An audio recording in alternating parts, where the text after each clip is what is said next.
Well, first off, let me say thank you very much to all my subscribers for supporting me.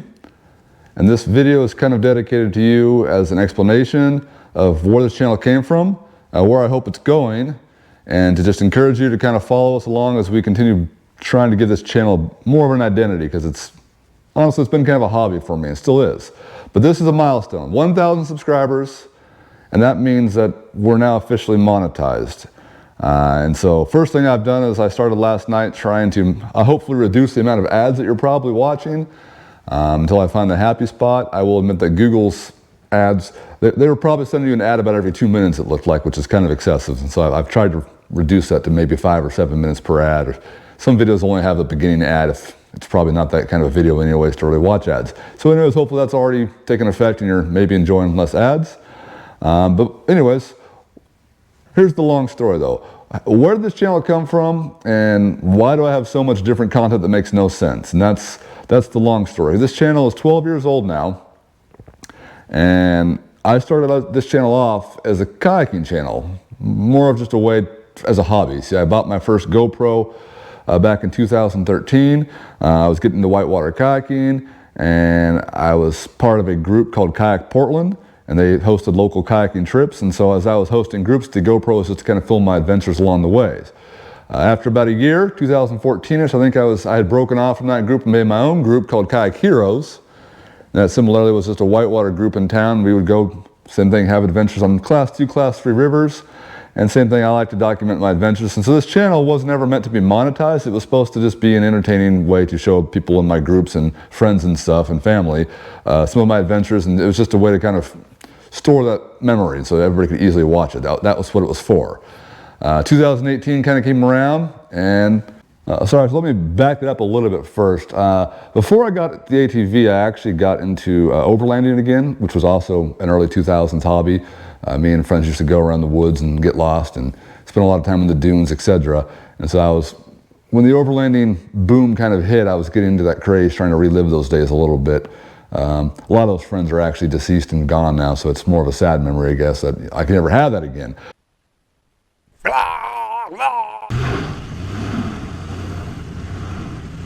Matthew quit, but I'm not giving up. It might be windy and cold, but I'm not giving up. All right, cool.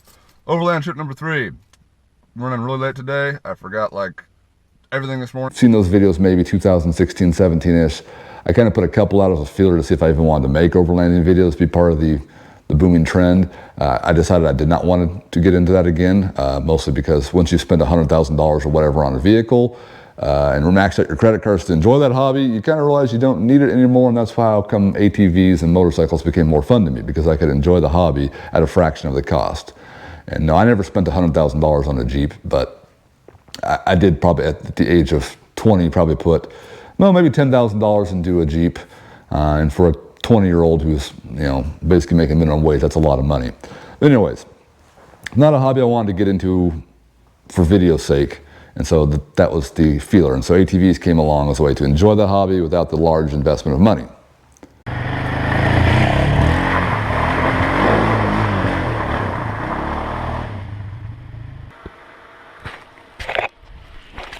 Well, I can't say I didn't try. I didn't think I was going to make it. Sometimes you have dumb ideas and you try them anyways. We're going to go into this really creepy cabin. Hope there's no cougars in here.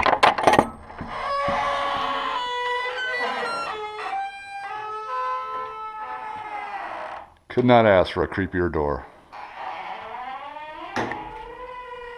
Oh gosh, it's closing on me.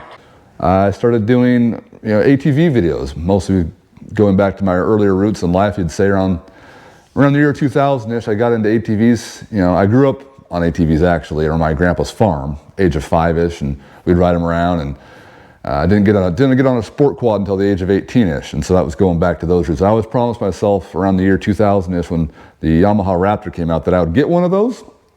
And so when I got one of those in 2018 finally, mostly because I had some disposable income to buy one, that was a way to kind of I was the same thing, just documenting those videos. I was trying to have some friends ride along with me, and that was how I was kind of endorsing the hobby, right? And so I still own all those ATVs. I'm still teaching my kids to ATV, but motorcycles, that was a friend of mine's passion. And he had encouraged me to get into that.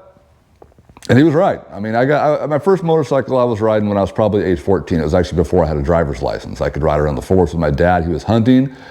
And we had a little Honda ZB50 is what we had. And for a kid with no license who could just ride around on forest roads, that was the coolest thing ever. And I just had a little Polaroid camera and would take pictures of things. And, and we took time off from school because we were hunting and far away from home and over in the Murderers Creek section of Eastern Oregon, actually.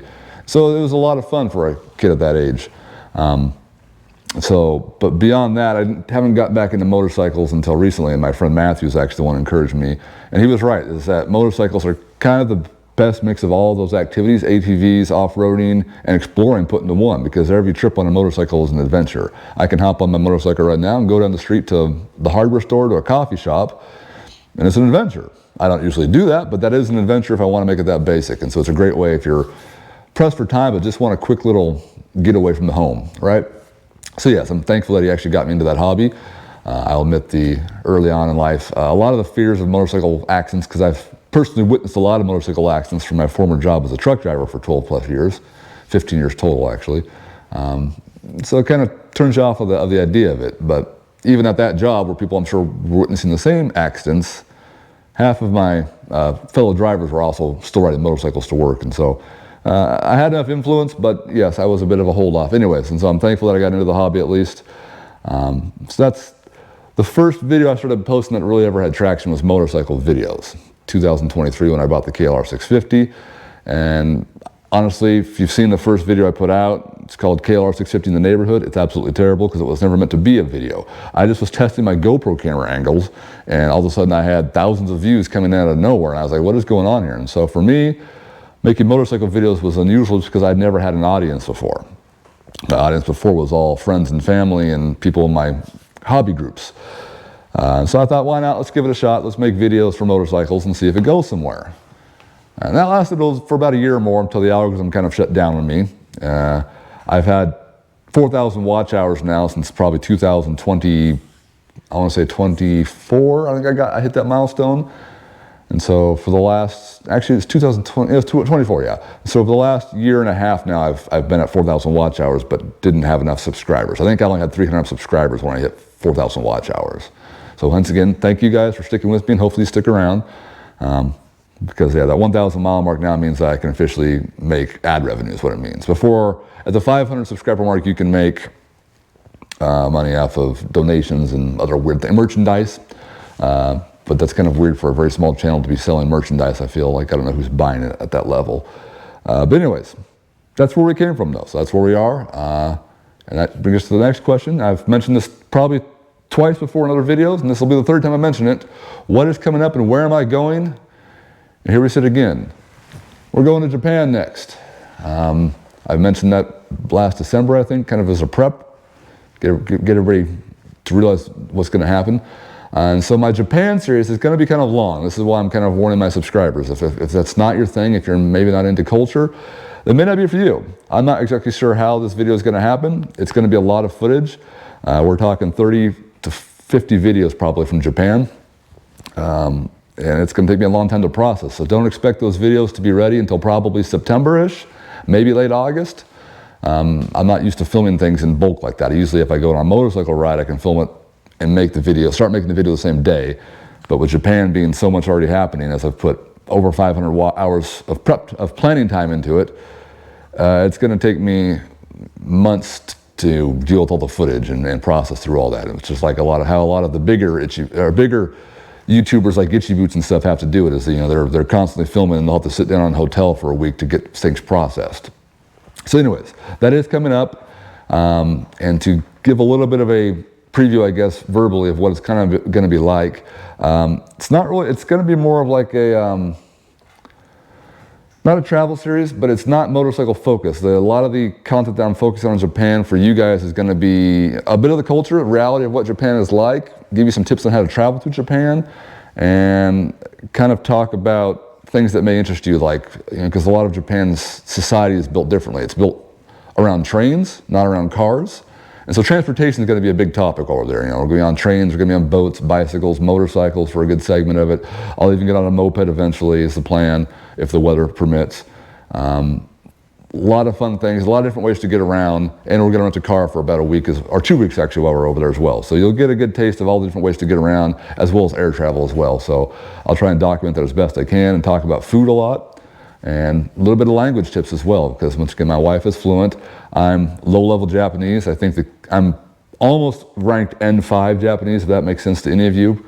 My wife is somewhere around N2, N3, and so it's a level of fluidness that helps you get around the country a lot more, and so I'm hoping to give you a lot of insight to the country. And if you are a motorcyclist watching this channel, the idea is to hopefully give you a window to go to Japan, because Japan has a huge motorcycle culture, way bigger than America's, hence why there's so many Japanese bikes available here in America, right? So anyways, we'll try to cover that as best we can and make sure that you, if you watch the series, have a good starting point on how to tour the country and enjoy it, because really, America's kind of a low visitation rate in Japan. It's a lot of Chinese visitors, it's a lot of Korean visitors. I think America only makes up like less than 5% of tourists to Japan. And it's kind of crazy that way, because it's actually a great place to tour. It's completely different than our own society. So that's a huge relief. People are very friendly over there. And it's also a lot cheaper over there. I mean, currently, at least a few months ago, the yen rate was changing. It's about 150 yen to the dollar. And so that means your dollar goes about, you get extra 50 cents for every dollar you spend over there. So that's a very great exchange rate. It's not that expensive to get there. So anyways, that's kind of the point of the story, is I'm trying to show people who maybe already go to Japan, the real Japan. Like, so if you get off the tourist track and see all the, where all the crowds already go, what happens if you go to the small rural Japan and enjoy that lifestyle? That's what we're used to, because we're fluent and we can kind of get past the language barrier. So we're showcasing the culture, we're showcasing knowledge on how to get around, and I'm going to show you a lot of different travel options and kind of break it down. If I have time, I'm hoping to even do a little bit of gambling over there. I don't normally gamble in Japan, but they have this fun activity called boat races I'd like to check out, and some stuff like that. I don't know. Not a whole lot of what we might call adult content. I'm not into that as a family guy. I am traveling with my family, and so that's going to make it also different for me. Normally my family is not with me when I'm making YouTube videos, and so it's going to be a challenge for me to work around all that. After that, however, there's also a series coming up around August I'll be showing you. Similar to season 2, I did the Rogue River adventure I went on. That's when I actually spend money and go get a hotel, and it's just me and a motorcycle and probably a U-Haul trailer again. I'm doing another one of those in August. I'm not sure where I'm going. I may be going to the Elkhorn Mountains, the Wallowas, northeastern Oregon. I may go to the coast again. I may just do both again. I may do something more exotic. I don't know. I haven't figured out where I'm going yet. But the point is that around the end of August, middle of August probably, I will start releasing videos about my upcoming trip that I call my personal trip. So anyways, thanks for sticking with me again. Hopefully you've enjoyed the channel so far. If there is more videos you would like to see that I have not made for a while, or that I haven't made enough of, you can let me know. I can admit things I've pondered again, because I started off in kayaking videos. I've considered making a whole series about kayaking, or even rafting in local rivers. I have all the goods to do that. And I may make another series on that, but not about just as a group, but maybe make it more educational. Like, this is the river that you get on, this is where you get off at, these are the major rapids, and make it more educational now that I've had a lot more experience making videos for the masses, we could say. Other options. You may notice I've been posting some videos about a video game called War Thunder. Don't worry about those. I'm actually just testing the audience for that. I haven't been very impressed with the interactions or subscriber rates or anything like that. So I'm probably not going to keep making those videos. Unless you enjoy them, let me know, but I don't think anybody really does. I actually haven't been showing them to subscribers because of a fear of a mass exodus, but the idea is I'm experimenting to see if there's a bigger audience for them, and if there was, I would probably make a whole new channel for that. But my reason for sharing it on this channel is just, there has been a couple other people who are already subscribers who've enjoyed, who enjoyed the video games as well, and so I'm also kind of saying that, hey, once again, this is a channel about my hobbies. I do play video games at night when my kids are asleep finally. It's just what I do. If you do it as well, maybe you pass time in the winter time playing video games. That's the games I'm playing lately. That's kind of why I'm sharing them. But no, the channel is not going to become a video game channel. I just am kind of showing it to see where the market for it is. Because some channels out there have, a large audience for those games. And so I gave it a feel. We'll see where, I don't think it's going to go anywhere, but you never know. So anyways, thanks for watching, everybody, again. Thank you, and happy trails, I guess, right? We'll see you soon, and hopefully Japan is something that you'll enjoy. GoPro, stop recording. GoPro, stop recording.